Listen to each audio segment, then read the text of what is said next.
Lontar berusia 103 tahun yang ada di Pura Merajaan Agung Warih Idewa Ngurah Alang Sanje di Dusun Semua Agung Desa Tusan Kecamatan Banjarangkan Klungkung dibersihkan Jumat 21 Oktober. Pembersihan lontar dilakukan jelang Karya Agung Caru Balik Sumpah melaspas mupuk pedagingan ngenteg linggih nyenuk mekebat daun lan nangun ayu yang akan dilaksanakan tahun 2023 mendatang.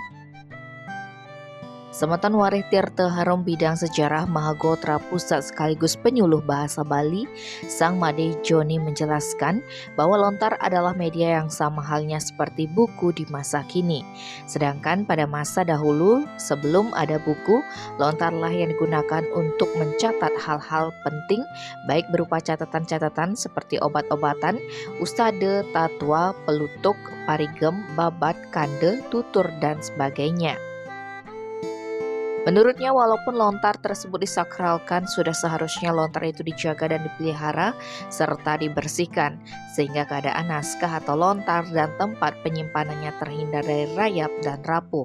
Maka dari itu, pihaknya berharap masyarakat mau membuka diri untuk membaca serta mempelajari isi lontar peninggalan leluhur tersebut, karena sejatinya di dalam lontar tersebut banyak ilmu yang bisa dipelajari oleh keturunan. Salah satu cara sederhana untuk merawat lontar yakni dengan melakukan pembersihan rutin dengan menggunakan minyak serai dan alkohol 90%.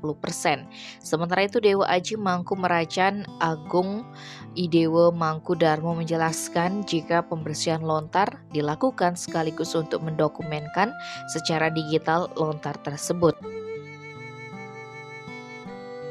Tim Bali Express melaporkan.